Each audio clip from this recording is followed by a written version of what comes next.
È stata portata alla camera mortuaria dell'ospedale di Lavagna, a disposizione dell'autorità giudiziaria, la salma dell'uomo di 62 anni di Crevalcore, in provincia di Bologna, che è deceduto nel corso di una immersione subacquea a Valle Grande, fra Riva Trigoso e Moneglia.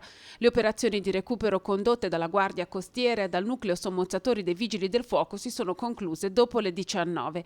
L'allarme era scattato attorno alle 17:40, quando alcune persone a bordo di un'imbarcazione hanno segnalato la presenza di un corpo senza vita incastrato fra gli scogli a 2,5 metri di profondità.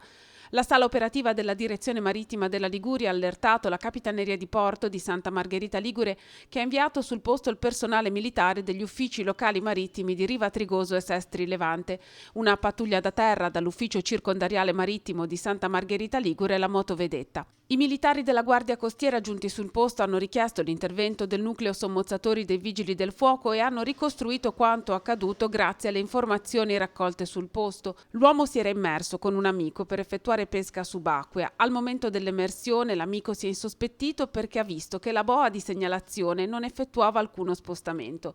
Ha chiesto dunque aiuto, mentre un altro sub presente in zona si è immerso e ha constatato la presenza del corpo incastrato fra gli scogli. Le persone giunte sul posto con un'imbarcazione hanno contattato il numero unico per le emergenze 112.